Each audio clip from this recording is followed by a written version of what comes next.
Welcome back from lunch. One of the things that we knew when we were putting this conference together is that I don't know, some of you write your stories and you start with the lead. I always start with my kicker because I need to know where we're going.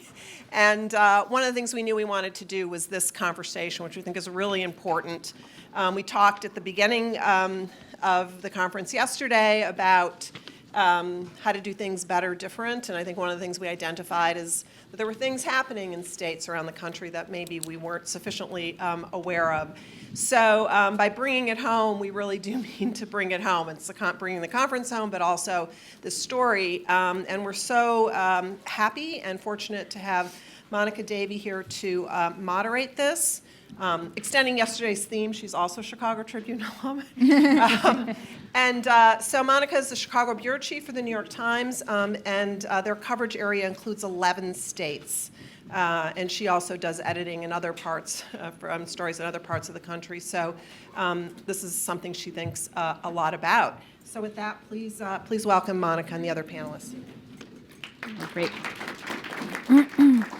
Thank you. I'm glad to be here. Anne-Marie, thank you. Let me introduce you to the people that we've got on this panel. And I'm going to start on the far side here. Rachel Stassen-Berger is a native New Yorker who spent 2 decades covering politics in Minnesota. And I will tell you that when she covered politics in Minnesota, as someone who has covered Minnesota, she had the place wired. And you could not avoid, if she said it, you could get on a plane. So Rachel is now the politics editor at the Des Moines Register. She's home to some of the caucuses you all might have heard about, and so she is leading their political coverage. Patricia Lopez, right here in the middle, she writes about state and national issues for the editorial board of the Minneapolis Star-Tribune. But her move to the editorial board is something of a change. She has, as political editor and chief political writer, been involved with and helped lead the coverage of every major race in Minnesota since the 1990s, which is a lot of Minnesota politics. And then we have Chad Livengood here. He writes for Crain's Detroit Business now, and he previously worked at the Detroit News, where from the Capitol Bureau, he covered state government, the Flint water crisis, Detroit's bankruptcy, and also the 2016 presidential election. So thank you all for being here. One thing these are obviously all folks who are working out in the trenches in regional operations in some really important battleground states, and the battlegrounds that a lot of people will be focused on as we go forward. I think that one thing, you all have done a lot of talking over the last 2 days, and I haven't been here for that, so I worry about any redundancy, but there's some things worth saying again and again. One thing I noticed that political candidates seem to do every 4 years is that they fight the battle of 4 years ago. Whatever the issue that they screwed up 4 years ago, they've got it right this time around. And I would argue that journalists do the exact same thing. We tend to be very aware of the errors we made last time around, and we fight that battle, and then there's some other blind spot that we tend to miss. So I think that this is a really useful conversation to have as we think about how to cover these essential part of the country, regional coverage, and some of the battleground states that you all will be looking at. First, I thought we would just talk about, I try to think about political coverage and have sort of a mantra in my head about what, in a big way, I want to remember to do when I'm either sending reporters out or I'm out there. And to really have that in the back of my head, not every day or every interview, but in the back of my head all the time. And I think for me this time around, it is so far at least been something you've heard a lot about, which is let's listen to people, let's talk to people. But I think that the difference for me in that mantra is let's talk to people not just about politics, not just about candidates, not just about the horse race, but about what's affecting their lives, what else do they care about, what's happening in their house, at their kitchen table, in their schools. And all of that is going to add up to really smart political coverage. It's a matter of letting their ideas about all sorts of things filter through the lens of how does this apply to politics. So it's just something to be thinking about. Don't just run up to people and ask them, how they're feeling about the president. You can talk to them about what they're actually thinking about, because oftentimes it's not actually who they're about to vote for. So I wondered if you all could take me through what your sort of working mantras are, and then we can move on to some questions. Rachel, what do you use as a working mantra right now as you look to 2020? So first, let me thank everyone for still being here. This is the last panel of a long 2-day conference. As you've heard throughout all of this, political journalism is really hard. So you've checked off that box by still being at this last one. I sort of thought there would be maybe 6 of you. So yay, guys. In terms of my mantra, I sort of think in terms of mission statements, in part because everything we've heard over the last 2 days can be incredibly overwhelming. And you need to put it through your own funnel to say, okay, what am I going to deliver to the voters, to the people, to my bosses? And so in Iowa, which you've already heard a lot about, everyone will come in and cover Iowa for a while. They'll follow their candidates. We'll see a lot of the embeds. But our mission statement is, we are Iowa. We are there before the candidates get there. We will be there after the candidates leave. And so that means that there are some stories, as we're thinking about them, like Medicare for All, that we're not going to cover the great big story, but we have Iowa things to say about it. We will see the candidates all the time. We can get them on the record in ways that other people can't because we have that access. We can talk about Iowa's Medicare problems and their health problems in a very specific way. So if there's a big story, we can use USA Today for that. We've got access to the Associated Press. And those big stories are often really tempting, but it comes back to that mission statement, which is, we are Iowa. So I would challenge you guys to think about what your own mission statement is in your coverage. What are you delivering? What is your news organization delivering that no one else can? Because there will be a million stories done about how Beto O'Rourke stands on things, right? You can do that story. It's a great quick hit and it's funny. But how can you do that story differently than anyone else? How can you bring something more to that? Because otherwise, it's stenography, and that's nowhere near as much fun as you can have covering a campaign. What do you think, Patricia? Well, I agree with a lot of what Rachel just said. I want to make the pitch for more and better issues coverage. So as she said, Beto stands on a table. Amy Klobuchar once ate her salad with a comb. The risk of that is that what used to be little humanizing tidbits about the candidates become all you know about them. And the whole Democratic field has already been reduced to cartoon characters. There's so much more to them. And more importantly, I've seen a real hunger on the part of people for information. I'm now working at the state legislature for the editorial board, and so many people come through the Capitol. And I've talked to a lot of them since knowing that I was coming here about what they want to know about the candidates. And it's the things that are affecting their lives. They want to know, the particulars about, how climate change affects them in Minnesota. What's possible for them? What's possible for a presidential candidate to do on that in a way that they can relate to? So Minnesota has one of the largest Somali refugee populations. So they're very connected to the refugee issue and to immigration as well. Minnesota immigrants who are here in an undocumented status have not been able to get legal driver's licenses in Minnesota for 16 years. So you better believe that immigration practices are on their minds. And I think we have probably not done as good a job. It can't just be one, people-y anecdote and then an essay paper. It's got to be, stuff that's really born of people all the way through. And I would ask you to challenge yourselves about what you think you know about your state, your area. Maybe you just dropped in there. Maybe you've been there for a while. I was researching something on a pipeline issue. There's a huge pipeline that's going to be built through Minnesota. And it's hard to get people to connect, Minnesota's not an oil state, right? Why would they care about oil policy?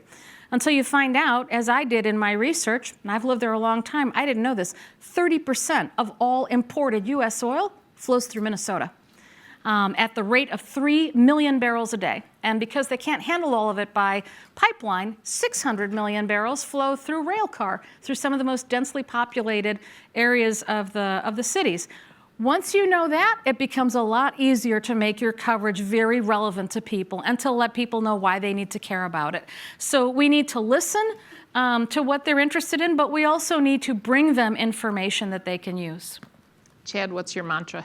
Well, I'll start out with a confession of falling into the rat race trap, and just a little example. In 2008, I covered the Democratic National Convention in Denver, and the most read story I wrote for the Springfield News Leader, dispatched back from Denver, was about how Barack Obama did a video where he was talking to a family. They phoned him in to this video chat where he was talking with a family, and he said he was in St. Louis, and he was really actually standing in Kansas City, and that was the headline. That was the clickbait headline of the day. But he didn't know his city. It ended up on Drudge because they like that kind of embarrassing stuff, and so that became that justified my entire trip to Denver. Basically, and I've learned from that when you go to these political events, these conventions, these big speeches, everybody's running around trying to catch little pieces of morsels of news nuggets to make something basically.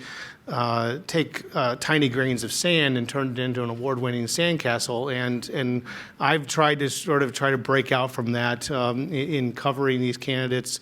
So, like in 2016, when Trump and Clinton came to Flint, they wanted to jump on the Flint water crisis bandwagon. They wanted to ride that thing, and every time I never got a chance with Clinton because you never could get an interview with her. But I always tried to press both of them or their campaigns or their allies. What are you going to do specifically to help urban communities like this that have systemically been left behind in the economy and in national public policy towards cities and such? And that's my mantra is just change the conversation with these candidates. Do not adopt their talking points and try not to fall for all the juicy stories. They're tempting, and admittedly there would be rallies that I would cover, especially with Trump in 2016, where he would say something outlandish. I didn't file that in my story, and then I would be getting an email at 11 p.m. Why don't we have the story about how Trump said that Clinton got schlonged by Obama in 2008? And I'm like, because I didn't think that was a news story, but that was what happened in 2016. We got sort of what as news was reinvented in some ways. So your thought is keep your eye on your own story plan and your audience. Work. Yeah. That makes sense. So thinking about a lot of the people here presumably don't work in some of these states and are having to parachute in, which is something I do a lot, and so I can relate to the difficulty of that and the difficulty of doing it well. Any piece of advice about how you look at your region and you would guide people to come into a region and really try to capture what it's about in a way that's real as opposed to sort of fakey and throwing in the word rural a few times or Midwestern, Heartland. You've all heard those things. Yeah. Rachel, what do you do what advice would you have for folks who are showing up? Well, I think probably a lot of you would show up in Iowa to follow a candidate or follow a campaign. And so I think the natural inclination would be to, talk to one farmer and say, I've done rural, or just file a story off the candidate's speech. I will tell you, candidate speeches are not that interesting. It is the same speech you will hear everywhere. So I would say I'm a big believer in planning. The team and I will brainstorm all the time when each candidate comes in. We've had, at this point, 300 presidential events so far this year in Iowa. Already? Wow. We just hit 300 yesterday. Yay! So there's a lot of candidate speeches in there, but if you have a plan, like what's our theme of this story? Because we don't want to write the same old speech story. And there are times when your plan will be, I'm just filing moments. Like if there's news, I'll file a story. If there's moments when, something crazy happens like Ranch Girl that you guys probably read about, that was in Iowa. So you should always have a plan in mind if you're parachuting in, like what's the point of this? Have I dug through the data that I can access? Have I dug through the Census Bureau, the past election results? Do I know how to pronounce the counties? The thing that says Nevada is not Nevada in Iowa. It rhymes with the shampoo company Aveda. Don't know why, but you should know that. And so I do think advanced planning and sort of taking that 5 minutes, even on a breaking news story, to have a brainstorm with yourself or with your colleagues can make all the difference in how you write it, how you report it, and what the end product is. I would also say, as much as I talk about planning, one of my mantras for planning is from Dwight D. Eisenhower, and I wrote it down so I wouldn't screw it up. I did write it down, I swear. Oh, well, I will do it from memory. I have found in preparing for battles that plans are useless, but planning is indispensable. And so essentially that means you can trash your plan, but if you don't plan, you'll just end up with your speech story that everyone else will have. And so you've got to be prepared to move on the fly because we don't predict the news. I have another whole bit on prediction, and I do know where that is in my notebook. So with that, I'll pass it on. What do you think, Pat? Well, I think, if you've been dropped into an area, you want to get yourself grounded pretty quickly. There's been a lot of talk at this seminar about the local diner and how that's become a trope. I would say, once you're dropped into a new area, you might want to give a small town mayor a call. They're a tremendously underutilized resource. You take them out to coffee, talk to them on the phone. They know every quirk of their community. They know every corner. They know the issues that community is dealing with. They sometimes know who some of the best people are going to be to talk to about that. Talk to the longtime volunteers on the campaigns. You might not know anybody on the presidential campaign, but people who volunteer for campaigns over and over again wind up becoming go-to resources for those campaigns when they hit town. And they can tell you, oh yeah, I know so-and-so, and if you connect with them, they can connect you to that person. And they can also fill you in on some of the political background. Who knows who? Politics is a very small business. There are only about 300 people that go on this circuit all the time, and they all come to know each other. So the odds are good that the political people in your town are going to know some of the other political people. They can also keep you up to date on how the campaign is going in that state. So you're going to want to try to walk through their campaign headquarters occasionally, meet some of their local people. And I think if your embed's coming in, one of the things you want to do, or even established national reporters, is to maybe connect with a local reporter. Now, don't call them up and ask them for all their best sources and cell phone numbers, because that's not cool. But you can have a respectful conversation with them saying, hey, I want to get a little bit of sense from you, of the politics of this place. What are some of the trends that you've seen? And I will just give a small example. E.J. Dion once called me out of the blue. I was covering my first big Senate race with that very thing. He said, can I take you out to dinner and we'll talk about, the politics of Minnesota?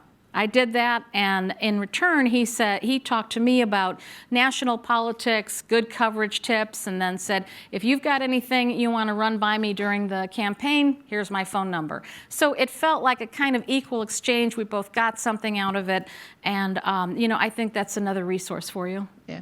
I'm guessing that you turned over all of your phone numbers and cell phone numbers to him by the end of the evening. But anyway. And he never asked for them. I'm sure he didn't. So Chad, in thinking for a second, we've had a lot of talk about make sure to talk to people. Let's go out and hear what the country thinks. But then we also are you get lots of advice. You have a very stressful number of things you have to do every day. You are being told to call maybe a mayor in town. You need to call the political folks.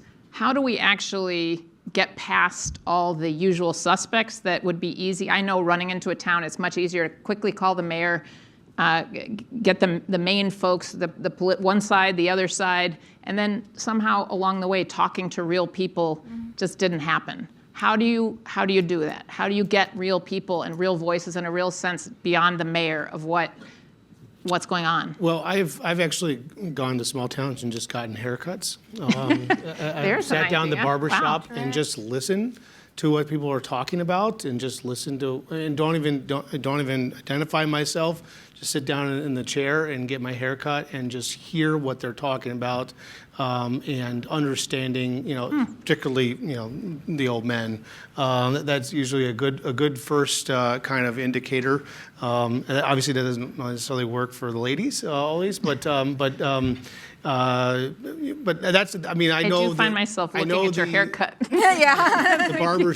I know the coffee shop, barber shop is kind of a trope, and it's kind of become just sort of the cliche place to go. But I'm still kind of a big fan of just getting a sense of a community by just going in and just listening. I also call local party chairman. I call county Republican to county Democratic chairman. Sometimes you'll get these like rural counties that are strong Republican. You call the Democratic Party chair, and you can find out all kinds of stuff from the opposite party, that the person who's never been in power but understands a lot of the players in town and such, and That's then, a great tip. I have to say, county chairs Yeah. on both sides always. I mean, there- sometimes there's they no will tell term you to limits go for away. them, and- Often they are eager to talk, and no one asks them anything, and they know They'll quite dish a bit. on the other side. Yeah, and they're not really the usual suspects, at least in many, if it's not a big county. If you're talking about small counties, that's a great piece of advice. Rachel, you said something that interested me, which was to sort of make your own, that you try to keep your eye on, to plan ahead and to pick what story you want to go out and do. And then when the candidate comes through, yes, they're there, but you're telling your story, whether it's an issue about something about immigration or something else. But give me an example of when that actually played out well, because I've done that many times where I made a plan, as you said, and it fell apart along the way. How does that play out? Explain how that plays out with an example. Is there? Well, I think if you look at the Des Moines Register politics coverage, we've been working that plan so far this year.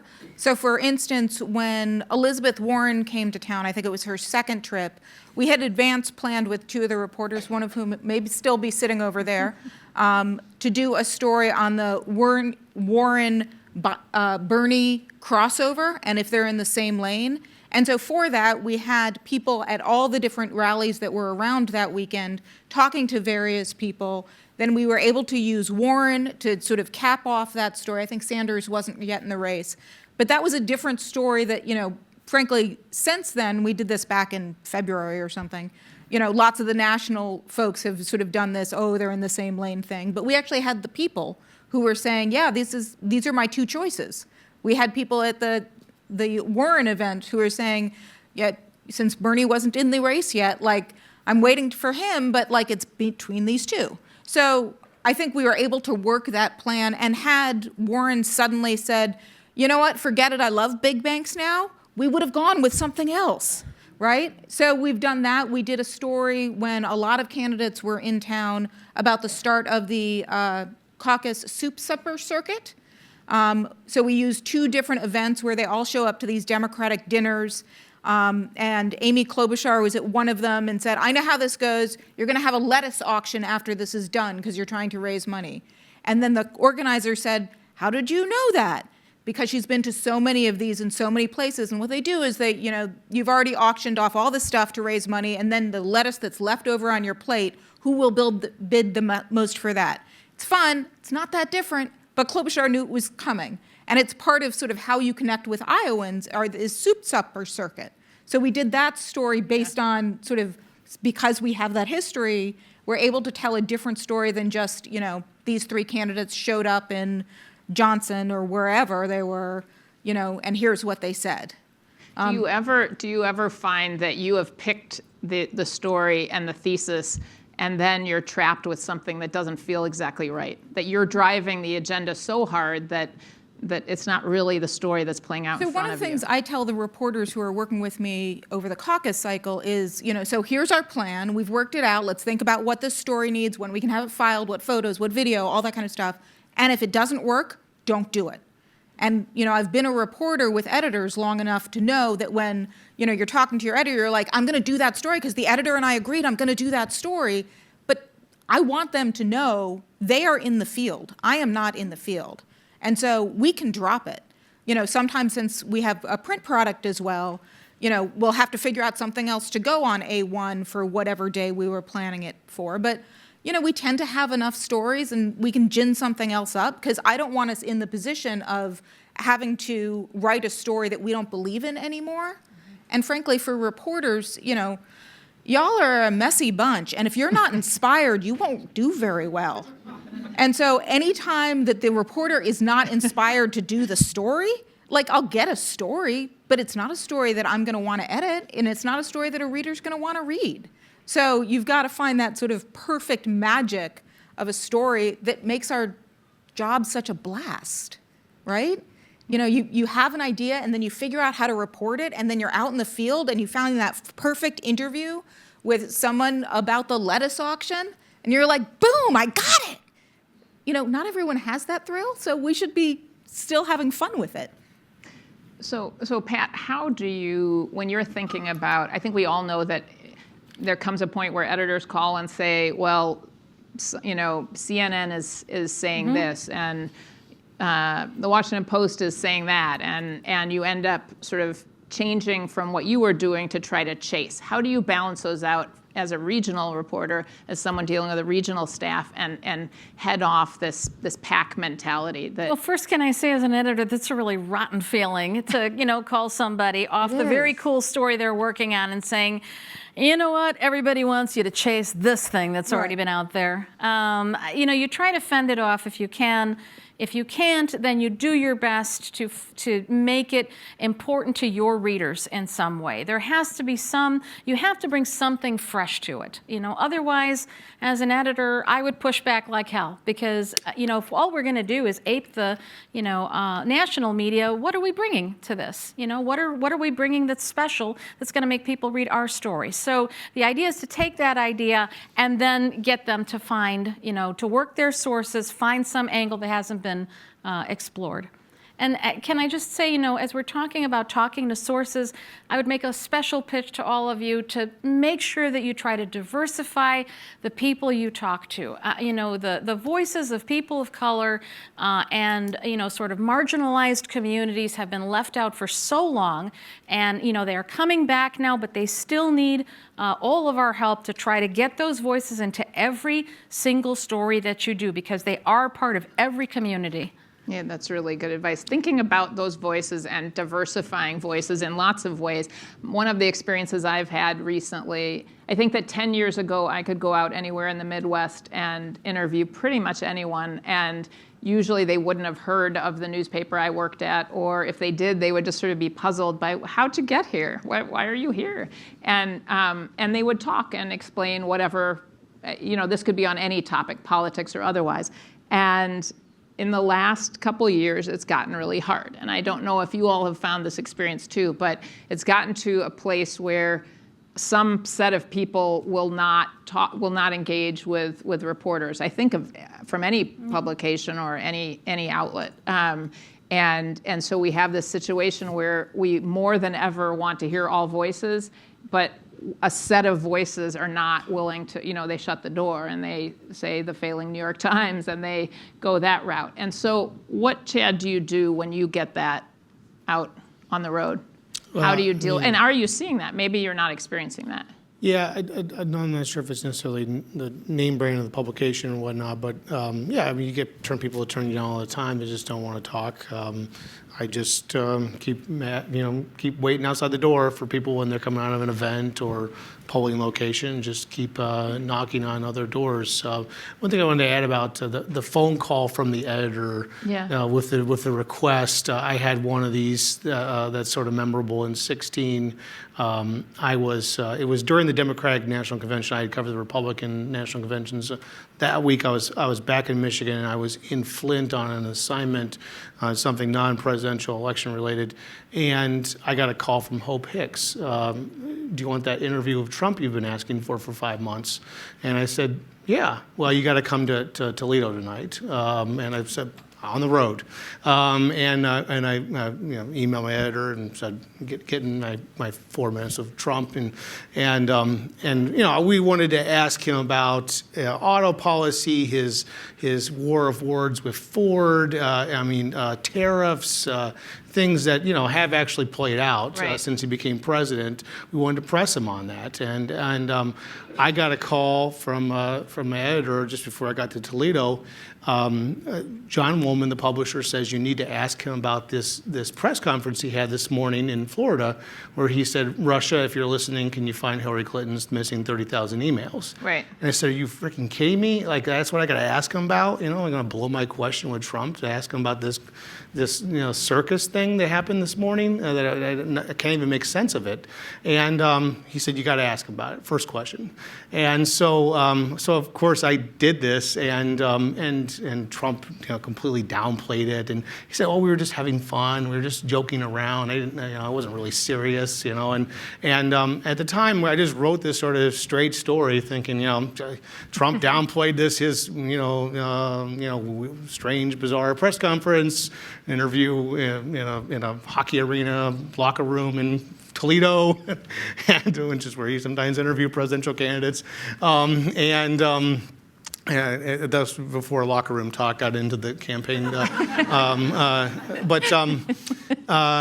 And then I just filed this story, and that was all I wrote out of that interview. And then I wrote a separate little. I got one question in about the tariffs, and because he gave this rambling answer how it could be 5, it could be 15, it could be 20, 25%. I don't know, whatever. And I wrote this. Trump said it could. That story didn't get read at all. But the story about Russia, was. Well, it seems like it turned out to be kind of. And then it actually became significant, and it got referenced for the last couple of years off and on, because I have this video, handheld video, Trump. This is just what you do basically on the road when you just have to get dispatched to Toledo out of nowhere. So the lesson, though, then is that it's good when your editors pull you off. Don't discount these kind of editor harebrained phone calls. They can end up being significant, and you just Every now and then they're right. Every now and then, yeah. Yeah, that's really a really funny story. I love it.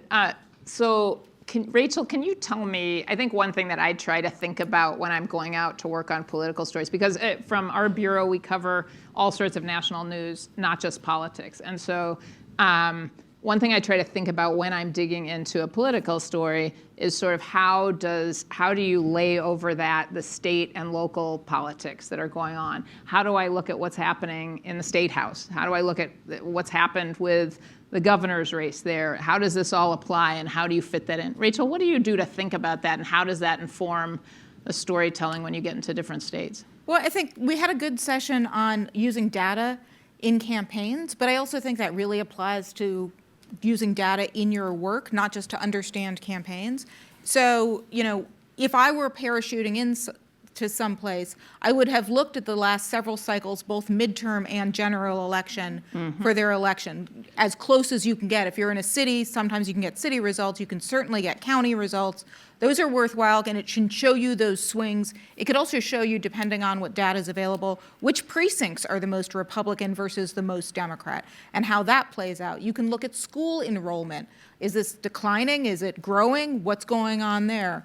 You can look at the Census Bureau. The Census Bureau is an incredibly rich source, not just for population, but what kind of jobs do people have?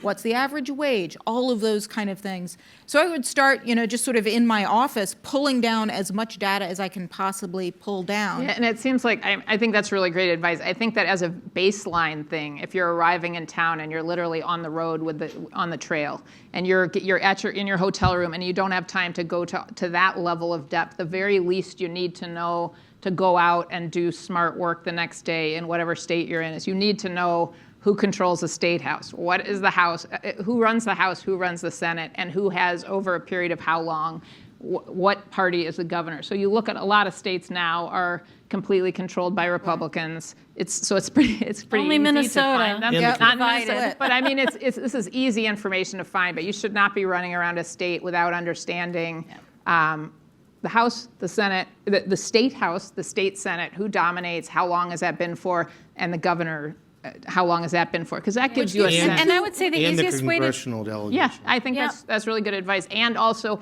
you need to know who won that state in the presidential race and when is the last time it flipped. So But in other go words, to the you need Secretary of understand the State's tension. website in your state, because they will have all of that information. Then go to the websites for the governor, the House, and the Senate, and the 2 state parties. And if you just do that quick, perusal of all those, you will have at least, Right. got a head start on it. And then you understand sort of where the tensions are. Right.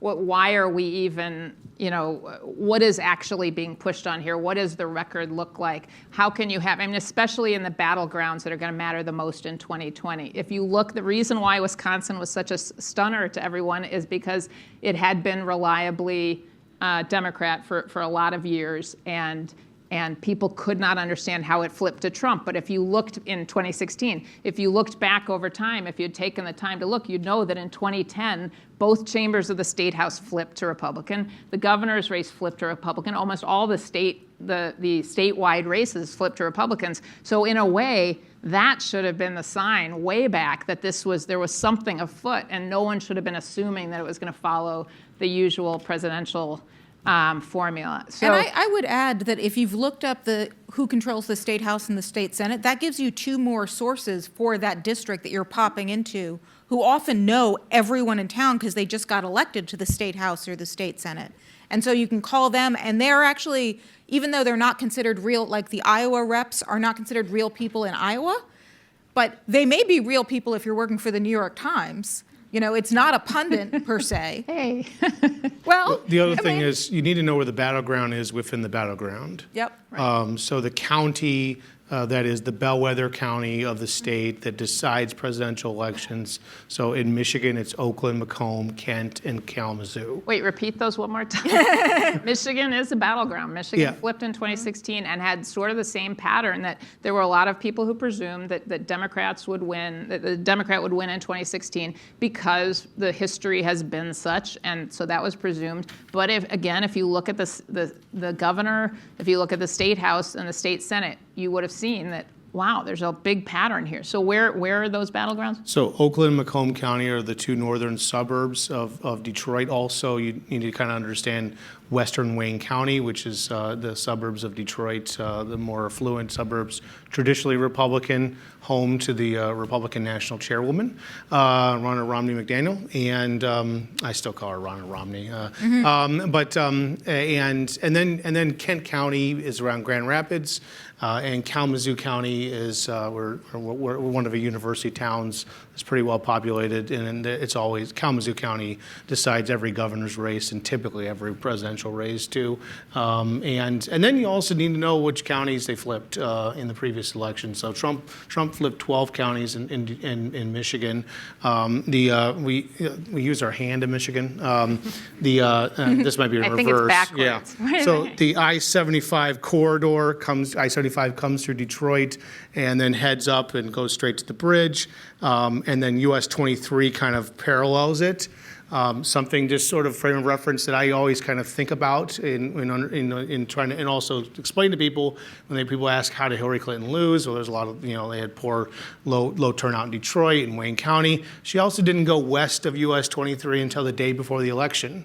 And that by then it was almost too late. And she went to Grand Rapids, or the suburban Grand Rapids, to try to basically shore up some vote out there. So knowing where the candidates went and where they didn't go, that's pretty pretty good information if you're studying upon a state, to understand. Also, it's a good place to go for you if you're just going to go out and do enterprise story. Okay, I'm going to go to Kalamazoo and see what Democrats or just what do moderate voters think about out in Kalamazoo about these Democratic candidates for running for president, and what do they think of the president, and and then that's a better way to kind of get out and see people and talk to people that may not be getting talked to. Mm-hmm. Pat, how do you use, when you think about using state and local information reporting, politics as a way to sort of view the presidential race? If you were trying to do that, if you were a person who was coming in, and again, you don't know much about the state politics, you don't know much about the local politics, how do you use that information to inform your coverage of presidential races? Well, I think, if you use Minnesota as an example, northern Minnesota is the 8th district, and that was a Democratic stronghold for a long time. But you could see over time erosion there, Republican candidates making inroads. One of the things that Trump did, for instance, that had special significance for us. So when he announced that he was going after trade and tariffs, and in particular started talking about steel, that 8th district lit up because they have felt for a long time, steel industry is kind of collapsing, miners are out of work perpetually. They've tried other things to get the economy going. Not a lot worked. When he hit that, you knew that he was going to be able to make huge inroads there. And he did. And the same thing with farmers in southern Minnesota who also felt that they hadn't always gotten the best of trade deals. And here comes someone promising, we're going to take on China. We're going to bust up those agreements. We're going to do all new things where we get a better deal. And, so you use it kind of both ways. So you use what you know about your state to inform your coverage, but it also lets you know what of the issues that the candidate is talking about are going to have special resonance for the people in your area. Yeah, that makes a lot of sense. That's the same as the Upper Peninsula of Michigan, which is kind of an extension of Wisconsin and Minnesota. But I think same so. economy, basically. Yeah. Right. I mean, Democrats used to do really well up there. Used to be a Democratic congressional member of Congress, Bart Stupak. Democrats can't win anything Right. up there. They can hardly win the Marquette mayor's race now. And now they're sort of wiped out by both Tea Party movement and now Trumpism that Right. really is dominating there. Yeah, So that's- I'll just add to that, in this race, so looking forward, one of the things that a lot of people in the state are talking about is wage theft. It's become a big issue for them with contractors, with, ordinary retail service workers. And so I'm already watching to see which candidate is going to hit that in an effective way, because that audience is there waiting to have somebody talk about that issue in a meaningful way, and that could move them. I think those are both great points. I think the thing don't get your eyes glazed over by the detail, the weeds of like the upper part of Minnesota, and you have to memorize what's happening in the mitten of Michigan. That's not really it. The truth is you can take each of these on as they come and just be thinking, I would not show up at any events without sort of having a general idea in what state you're in. You can get a general lay of the land. You don't need to know all the details if you're covering, like you're on the campaign. But it's a mistake to walk in and really not remember which place you're in, which is easy to have happen because you're tired and you've been traveling and you don't really even know what state you're in at some points. But it's really important to take a minute and at least figure out a little bit of the state and local lay of the land on the politics, because it's going to inform a lot of what's happening and what people are talking about. Yeah, and for local reporters, I think it allows them to realize that you can have a piece of this presidential race. You don't have to be on the bus. You don't have to be embedded in a campaign. You don't have to spend tons of time on the presidential campaign or any of the the big campaigns. I think someone else at an earlier panel said, we're all covering Trump. And in a way, that's true. All politics has become revolved around this person. So your job is to connect your readers to those issues and to help them sort this out. And you can do that better than anybody because you know your community, your issues, and what people respond to. So how do you, though, balance then? I think there's a sense sometimes among reporters that there's a set of political reporters, and then there's the other reporters, the people who aren't on the bus, and the people who are regional and who are doing their own thing and probably cover a lot of different things, may not just be political reporters. How do you infuse your story with enough politics and enough sort of knowledgeable people about politics, but also with real people? Where's that balancing line? Well, I think part of it is, that's kind of an older way of doing things. And I like to see more cooperation, more collaboration. You're never going to know more about healthcare policy than if you're at a newspaper or an outlet that's fortunate enough to have a healthcare reporter. Talk to them. The two of you can work on a story jointly. You can merge policy and politics so that neither one comes off as naive, which sometimes happens. if you don't have that kind of collaboration. And I would also encourage beat reporters to think in those terms too. If you're a business reporter, there are lots of business issues in the presidential race. Get together with a political reporter and figure out how you knock it out in half the time, because the other secret is you don't have any time to do any of this. It's all going to come flying so fast, and pretty soon, if you don't do those kind of pieces early in the race, by the end, it's all horse race, and it's that way all the time. Rachel, what do you think? How do you balance out keeping it from being all sort of the usual suspect political consultants and the candidates and no real people, and being real people and somehow having no political know-how in the story? How do you balance that? I think part of it is sort of the mindset, because campaigns that it keeps saying over and over again on the step and repeat are not just about the candidates. Campaigns are about a definition of who we are at this moment in time and what kind of leadership we want. And so if you put that frame around it, it's not, just I don't have an interview with Trump to talk about tariffs. You can do a story on tariffs with or without Trump and say, this is a major issue for my state. Here's what he said to the New York Times or on Fox News or whatever. But this is not a Trump story. This is about how we define ourselves as a people. Yep. And so I think ultimately you have to remember that, for a lot of us, our job is to inform voters. Mm-hmm. It's not to get inside these campaigns and have the latest scoop. And frankly, Barrett Helgeson actually taught me something, a former colleague of ours. When he was judging scoops, he's like, there are scoops that people want you to have, and you're just lucky that you got the phone call, or you're good, or they want your audience, as you heard the campaign people. And then there are scoops you actually deserve. Like the scoops that people want you to have, like they're great. But, they're sort of like popcorn. The campaign is going to tell someone X. You want that person to be you. So I'm not saying there's anything wrong with that, but that is not our highest calling. Our highest calling is the scoops that we worked hard to get, that we are the only person who can get, and we are breaking. Mm-hmm. That's far different from, exclusive, I happen to hear this first and everyone else is going to hear it in 10 minutes. And so in terms of juggling your time, all editors like this stuff because it's cheap, right? But really, we should all be concentrated on this stuff because that's better. We are better people than just this stuff. One of my better stories in 2016 was I went out to Berrien County in southwest Michigan during the height of tomato picking crop harvest, and did a story on what the sort of the state of H-1B, H-1 two or visas. Yeah, there's two different ones. I've mixed them up, but they had maxed out all their visas, and just kind of getting a better history of where they are, and also just where they're still short in labor, and then matching that with just the things that Trump had said day to day and such. Great story. It was one of my favorite stories of the entire campaign.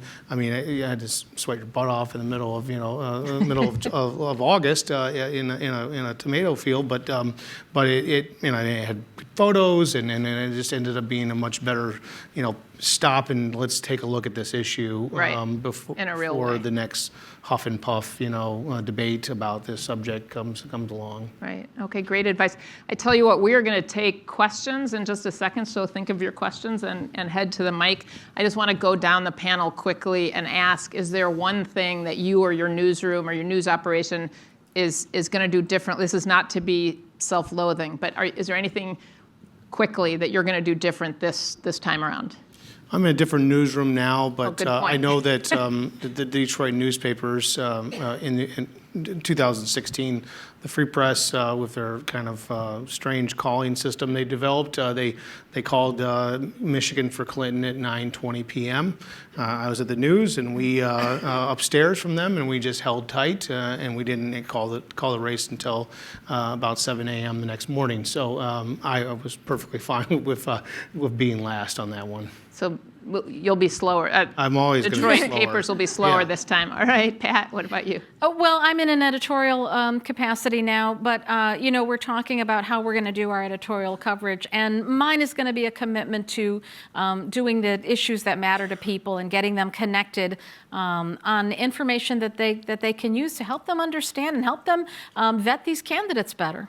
Rachel, one thing you guys are doing differently. So the Des Moines Register has a long, proud tradition of excellent political coverage, and I've only been there a year. So we're going You're to do not gonna everything judge they them did then? well Okay. with a little bit of my personality, but we're also taking advantage of sort of the diversity of offerings that we can do. So we're not just a newspaper. We are a digital offering, and so we've already done some interactives. We're working on a podcast and refreshing a podcast that was done before. We've got a daily political newsletter that we have refreshed and about doubled the subscribers since October. We also have, we're active on social media. We've talked about, we have Instagram stories, we have video projects. And so even though we are a newspaper, we are doing all of those things as it makes sense to put our product out there and really working on all of them with sort of the same quality that the Des Moines Register has brought to political coverage all these years.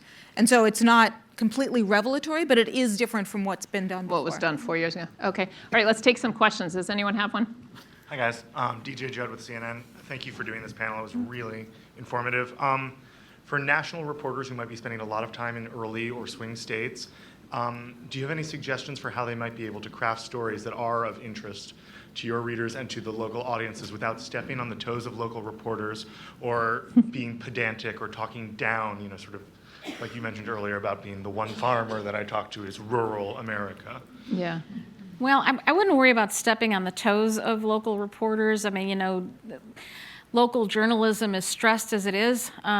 So the story that you do might be the story that gets done. I think you just have to do what you think is necessary. I mean, mostly like in gaggles or in like politicize the candidate sort of. And then try to get to, I would worry less about the experts and more about getting the feel of people on the ground, wherever you can find them. It doesn't have to be a diner. It can be the barbershop. It can be the McDonald's, the retail counter, that works there. Everywhere you go, everywhere you interact with people, there are people with opinions who are, wanting to have a voice in there. One thing about, I sort of am in the same spot you are, which is you're always showing up on other people's journalism turfs, and they know the stuff much better. And I would recommend going right up to them and introducing yourself. And, as Pat was saying earlier, seek help. You don't know anything. So ask the reporters' advice. I've found local reporters to actually be very kind and open to that, and for the most part. And I think there's a sense that you're going to show up, parachute in, and be standoffish. Don't be that. Come and ask and say, this is great. Do you know, I don't know my way around. Do you, where's the bathroom? How do I, what do you see in this? I don't know quite what the nuance of this situation is. If you end up in a gaggle, I would talk to all the other reporters. Yeah, and then I would also get out and don't spend time in gaggles as much as possible. Reporters are really willing to help each other. I have found that through my think whole more and career. more, When too. Senator Franken was embroiled in all his troubles, there was a story that popped up on the East Coast that had some unnamed sources and some unanswered questions. And I contacted that reporter by email, and I said, here's my deal. I'm an editorial writer. It looks like, we might be about to ask him to resign. Can you tell me a little bit more about this story? And she did. She just, kind of spilled because she trusted me. I told her I'm not looking to write a story off this. I'm just trying to get informed. And we had a great conversation that actually helped me put some things in perspective. And, I've had innumerable cases like that. And I've had calls from reporters in other parts of the country, and there's like a real brother sisterhood thing out there. I would also say a couple things. You asked about if I'm doing somebody else's story. So I'm old, so I've been in this business a long time. There are always a million ideas out there. My things that keep me up at night are all the ideas I have that we can't get to. And so if somebody else does my story, I'm cool with it because I've got Nice. 16 others, right? That story, part of it, because that story needs to be told. Somebody has to tell it. And if it's not me and it's you and you do a good job, right? The other thing, as Pat said, is you can talk to those other reporters because we worked in the Minnesota Capitol Press Corps with Brian Baxter, who may still be here, which is a little basement area because, of course, they put the press in the basement with no windows. We're close, but we can't see the sun. And we were competitors. Pat and I competed, Brian and I competed, and we would step on each other's neck for a story But we would also, if Brian's recorder didn't work or he didn't get some press release that I got no problem sharing it, right? So your competitors can be incredibly helpful to you if they know that you're going to be helpful to them. And so it is totally, you already know some of the other embeds. All of you can work together, and you may be doing different stories that day. And so they may say, you know what, I got you here, you'll get me here, we can all work this out, amongst ourselves, because there is honor among thieves of information. The other thing is, don't worry that the story that you're going to do is so definitive that no one else is going to be able to come back and do another angle on it. So, I mean, every story is going to get retold a million Yeah, times. because if you do a lousy job at it, one of us local reporters will just try to take our own swing and just try to hope that our editor didn't read it or most of our readers didn't read it anyways. It sounds to me like your approach is one that's going to hold you in really good stead because you're going in with the sense that you don't know everything already. I think that's the mistake. Don't pretend you guys know everything already. It's easy to do because you're uncomfortable. It's uncomfortable to show up on somebody else's turf. You don't really know who the mayor is, you don't know who the governor is, you don't know what's going on, and you're trying to write about a place or tell a story about a place. But ask and admit what you don't know. You'll be fine. Oh, one more thing. If you're writing for somebody else, include a link to the original Yes. thing. The New York Times does not do this as often as they should. Monica does. Wait a second. That is, The Washington I'm your Post does it biggest more, fan. but you should always link back. There's that That's little true. prestige thing. It It's may also make a just good difference for your reader. They want to Yeah, get more. that's They right. want to dig deeper into some issue. You can send them into those stories. We try to do that, Rachel, I swear. Thanks, guys. Any questions? Hey, Aaron Palish, also with CNN. Oh my goodness. I was wondering if you could. This is my first campaign covering start to finish. Fun. And so I was wondering if you guys could talk about. I was thinking specifically with the Register, but I'm happy to hear from all of you about what kinds of stories are left to tell, like the Wednesday after the caucus or like the days after the primaries, when sort of like the campaign has moved to other places, but people are still kind of like reacting to the results, and then in the weeks and months afterwards. So you're gonna be in Des Moines in like March, April, May? Probably not. I mean, Okay, hopefully just not that checking. early. I would think. All right. So there's a couple things. First there's the aftermath of the caucus, and I'm not going to tell you all the story ideas, but we've already got story ideas for February 4th. Wow. When we're all exhausted. Again, I'm a planner, and so one of the things I've tried to do, and I have always failed, but it's always in my mind, to save someone back those last few days when we are all so freaking exhausted, to come in on the Wednesday afterwards and start, not in a caucus situation, but in an election, and start fresh. So they are not the person who is just there until 5 o'clock in the morning and then has to show up at 8 o'clock in the morning and then do another front page story. That is one of my life ideals. So if I ever reach that, give me a pat on the back. I would also say that, at least in Iowa, we're a swing state in the presidential election. We only have 4 electoral college votes, so we're not huge for a lot of places. Minnesota has 10, and so if I'm picking between Minnesota and Iowa, I'm going to Minnesota. But except in the winter. Iowa's so much warmer, Pat. I know. I can't argue with you on that one. But, we have a U.S. Senate race. Joni Ernst is up. We have our House races.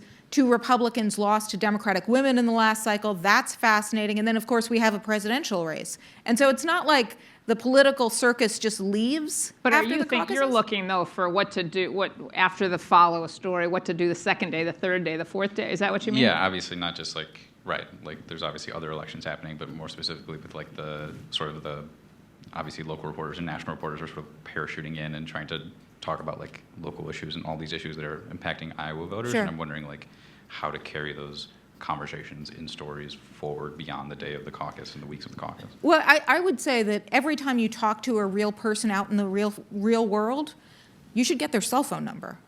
You should have a list of people who care about tariffs. spreadsheet. You put them on a spreadsheet. I have one of the reporters still keeps his calendar in an actual physical notebook. Crazy. Works for him, though. Like, whatever your system is, you should be building up those systems. And, we all know when the general election is in 2020. I've done some planning between February 3rd and the general election, but we know the date. We in newspapers always seem to be surprised that Christmas comes in December and that suddenly we're going to need stories because everyone's on vacation.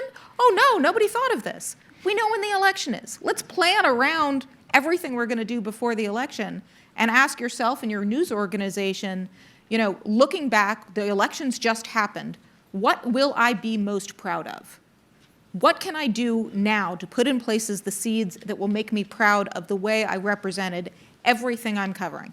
I think, too, you can take, I'm sorry to interrupt, I think you can take, everything that you've done up until then. You're essentially setting up a set of issues that you think must matter to Iowans, and you're trying to examine those and write about, or tell stories about stuff that matters, whether it's whatever issues they are, whether it's personalities, whatever it is that's mattered.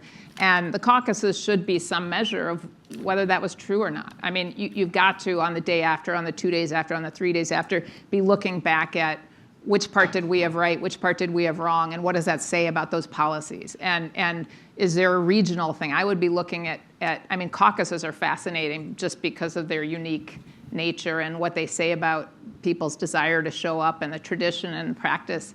I think you can go back and examine which parts you didn't understand. Is there an issue that showed itself as way more important than you thought? Go write about that issue. Is there something that turned out not to matter at all? Go write about that. I mean, it's almost, you wouldn't want to walk away the day after because now you just have the data almost. And now it's time to say what that all means. And it especially, I mean, the beauty of Iowa is while it's not a measure of everything and people say it gets too much attention, it is one snapshot of one state and how people felt about things. It does help you look ahead to the rest of the race. Here's one think about those practical issues. piece of advice. I would keep a tickle sheet. Just like some little part of your notebook or a page in your, laptop, because in those last few weeks, you're going to be exhausted. You're going to be moving from one daily story to the next. There are going to be little things that you don't get into that story that you're wondering about. Just put it there. Some hole that you didn't get to fill, put it there. Some idea that occurs to you while you're talking to a county chair or to some caucus goer, you stick it in there, and toward the end, on that day after, when you wake up after, 4 hours of sleep, you'll have something and you'll feel much better about that because the ideas will come to you.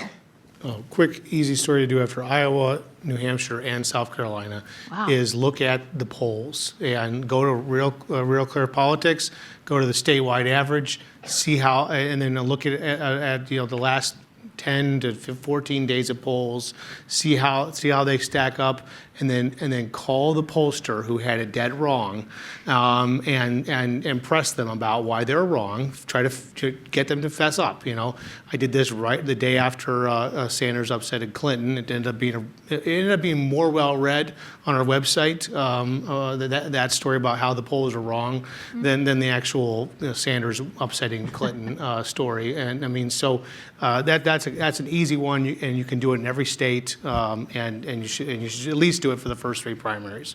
Even if you don't write a story about that, that's smart to look at just to understand what's happening. Anybody else have a question? Oh, there's more. Hi, Steve Contorno, Tampa Bay Times. A lot of the criticism and reflection throughout this conference has been at the failures or the missteps of the national media and sort of the holes that they missed. I'm curious if you think there's anything specific that maybe local newspapers or regional newspapers miss that's different than what the sins of the people we get lumped in with sometimes. I think, we don't talk to enough people. That was how we missed some of Trump's strength in Minnesota. It was coming on, and if we had been, you need to push yourself to talk to people you wouldn't ordinarily talk to. And if that means that, you march right into, the most Republican, conservative, whatever it is that is the opposite of you, make yourself go and talk to those people and understand their point of view. Because that's how you get a better sense of things. So I think some reporters do a better job of it than others, but it's something that everybody needs to challenge themselves to do. What am I missing? What am I shying away from?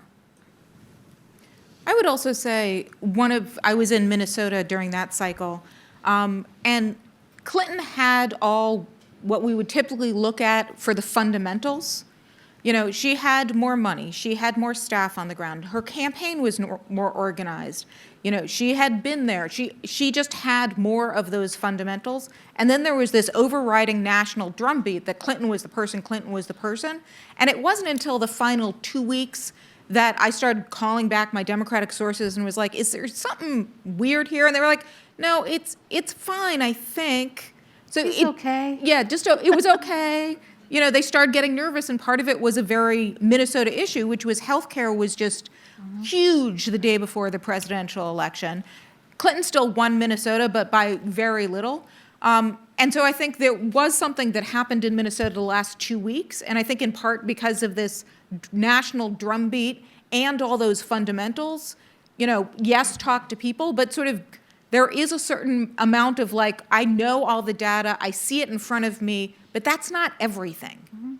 And so just as you heard the campaign folks talk, I don't know, an hour ago, that like even the best campaign in the world can maybe swing like 2 points digitally. You know, even if you have a great mailing list and everything is hitting, you know, you're still not going to make that much money or do that much persuasion. And so, you know, we get so attached to all these mechanics of campaigns, which I find endlessly fascinating, we sort of forget what else is going on. And so that's one of my personal lessons is like, yeah, you may know a lot of stuff, but you don't know everything. And you constantly have to be challenging yourself to improve. Can I throw one out there too, even though I don't? So I used to work at the Tampa Bay Times, so it's nice to have you here. And I do think when we think about, we all talk about talking to people, keep talking to people, we need to talk to more people. That doesn't mean just for your story when you had to go get 5 more voices to fit into your story. It means like talking to people out at the grocery store, talking to people when you're not working. Talking, because the truth is a lot of those answers probably were there not in the people who were necessarily in a big conservative rally or something that you were afraid to go in, but it was actually in the people who were not that into it. And Who don't go to the rallies If you even. talk to the people who are not that into it, you get a sense of, what I think that is talking to people about politics or about life or about how they're feeling about the race, that sort of thing, all the time is really smart. And talking to them about what they care about probably more than how they feel about a race. Because if they tell you that they're worried about their jobs and they're feeling they're being treated unfairly, that's sending a message about how they feel about politics. And it's not really about the horse race. It gives you a sense of that. I would talk to more people when you aren't racing to get the last 5 voices for your story. And that's true of talking to campaigns too. I mean, there was a panel about, you know, dealing with the press and the hacks and flacks and stuff like that, and you may not get to talk to the campaign manager. And frankly, you know, the person who is supposed to be on the record all the time is the person who is the one person who's supposed to be on the record. But you should know all those other people and form your understanding. I'm not a big one for anonymous sources, but I'm really big on off the record. You know, I'm really big on calling and saying, okay, this goes into my reporter brain, but that's as far as it's going. And we can have a conversation. So then when you're not getting your call back or you're not getting any satisfaction on this story, you can call bigwig source and be like, hey, I'm not getting a call back from Julie. Can you help me here? They're going to help you because it's transactional. You know, you have that open relationship. So you should have that open relationship with your voters where you're not just calling them when you need a quote. You know, you're calling them and you're talking to them all the time. And the same is true of anyone in officialdom. Yeah, we were fortunate enough for a long time to do the Minnesota poll. So we had our own poll results. We got all the numbers back, still do. Not as many as we once did. And those names were so invaluable because I could use that to pick, you know, I want 3 people in the, you know, in the northern westmost corner of Minnesota, and I want, you know, people down in southern. You could pick it by, you know, you can use the crosstabs and the demographics to really hone this down and just keep those people and touch base with them and see how they change over time. And that can give you a really good sense of where a campaign is going. If you can't get it off polls, then you'll have to just get those people on your own. But anybody you connect with, you know, as you're talking, I think this has been said before, get their number and just weigh in with them from time to time. It can really yield some interesting stories. I did that with the Detroit News' poll to find Gary Johnson supporters, because we had a poll in around Labor Day that he had 10 points, right. and he ended up getting 4, which is pretty good, and Stein got 1. That that was 250,000 votes, and that was the Heard election. all about that, yeah. And so I don't those are definitely great resources. You have a list of people that the pollster call them back and try to talk to them and see if they'll talk to you. I corresponded with a couple of them. We talked to them in May and August, and then I talked to them again in September. And they're all home phone numbers. Yeah, it's great, and cell phones. Even more cell phones. importantly. That's if you have an operation that has a polling operation. If you have a polling operation and you have that, and you're not doing some cheap robocall Sir Raymond. poll, yeah. So one little thing about campaign mechanics that I really stress to people is tracking early voting in states and absentee voting. Sometimes the national media sums up early voting as going out to the polls on a Saturday in Tallahassee, and in Michigan we just we have early voting from our kitchen table on like the 28th of September and so it's really important. So 2 weeks before the election, the best access I got to the Clinton campaign was they let me go out with some volunteers door to door in Detroit without an escort from the massive PR operation they had. And what I was catching from these voters was they were just kind of disengaged with Clinton. They just were just not. You could tell there wasn't much enthusiasm, and this really matters in winning elections. You got to have a good turnout in Detroit and Wayne County, and so I started calling a lot of longtime sort of Democratic political operatives on the ground, the kind of guys that they pay to go around and do this, the walk around money guys. I got this just portrait from like Monday to Tuesday. I was just reporting this out the next week, and I got this portrait of people saying there is a serious enthusiasm problem in Detroit right now with Clinton. And then I got the new absentee return numbers, and she was trailing Obama to 2012, 8 days out by 18,000 returned ballots. And I filed a story about how this is a serious problem. There's, and people are getting nervous on the ground. I filed a story like at 4:15. I got a call from Congresswoman Debbie Dingell at 4:30. Bill Clinton just landed at Metro Airport. I said, why? He's going to Reverend Wendell Anthony's church. They're having a huge powwow, and it's all hands on deck. And I said, I'm sending a photographer there right now. And I ripped my story up, rewrote, this, sort of story about how there was this massive emergency panic, and they were calling in all the troops. And sure enough, Clinton and the Clintons were all over Michigan for the rest of the next 5 days, and Trump was back to Michigan 3 times. I mean, and that was the most instructive reporting I think I did the entire campaign. That's great. I tell you what, we're now down to a speed round. I hate having clocks in front of me that show we're on deadline. I don't know what happens when this goes to 0, but we're on deadline. Your editor calls you. Let's speed do it.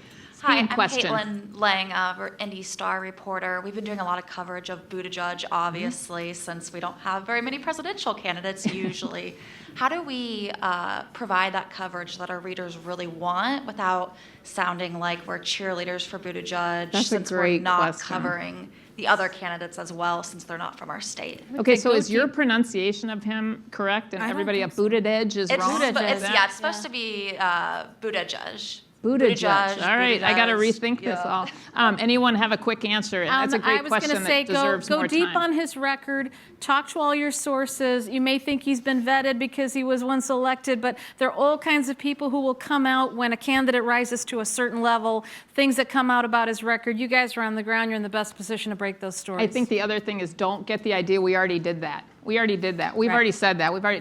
Basically you're starting Not everybody over. read that Your yet. readers Yeah. don't Different remember audience. any of what you already wrote, so start over as if he's a brand new person to you too. You have the best sources. Yeah, that's a great You're going to have a story. national audience. They're going to want to know everything you know about him, and then To some. Monica's point, so when Pawlenty was running, we had done all these Polenti stories, and then suddenly the national organizations found them, and so they were breaking news even though we had written them 5 years before. And so don't let that happen Yeah, to you. don't let Learn it from happen. my mistake. Republish those stories. Give Or them a just- fresh or just top do and it be like, again. Yeah. we're good. Yeah. Let's get to the last question. Hi, Natalie Yarf, Wisconsin Center for Investigative Journalism. When you're a state outlet and you're very small, we're a small investigative journalism outlet, what do you recommend about how to do good coverage on these things when, even within our own state, we might need to, say, parachute in to different parts of the state? Well, I would again go back to the first thing we said, which is I would say know your mission. You know, if you're a nonprofit, you probably have a mission statement, and everything has to turn on that. So when you are tempted to go to X press conference or see X candidate, be like, you know what, that's not our core mission. And just know that, you know, that means no matter what size of an organization, you're gonna miss things. There are things that you can't attend. But if you're not attending them because they're off your brand, it's fine. If you're missing a story that you didn't want anyway, I'm okay with that, right? Just be really clear about what your mission is and what it means you don't cover. I would pluck off. You've got a great election coming, like your state. You are going to have a ton of fun, and I would pluck out the things that the targets you want to make, because there's a million stories you could write in Wisconsin this coming year, and so I would pick out. I don't know exactly what your mission is, but I would carve those out and go really big with those, because there's going to be a lot of people in Wisconsin. I mean, a lot of reporters in Wisconsin. Yeah, and plot out, again, like where did Trump and Clinton go? And maybe just go to the town they didn't go to, or go to the county that Trump flipped, that had voted Democratic for years, and just explore that county, its economy. How is its economy doing? Take a whole state, and this is a story I'm going to do in Michigan, so I'm just giving away what the hell. Just break down the counties that Trump won and Clinton won, and then go look at the unemployment data and the workforce participation rate data, which is even more important than unemployment rate, and look at how has that changed. Are there more people in Trump counties working today than there were 4 years ago? Because this election is all about the economy. At the end of the day, you got an incumbent president with a boom economy who's going to run on that, and that's going to be basically what people are going to judge him on. I mean, they're going to judge him on all kinds of things, but that's the main bar that we hold incumbent presidents to. All right. Thank you, Chad. Thank you, Pat. Thank you, Rachel. And Thank you, Anne Marie Monica. and David are going to come up and give some final words.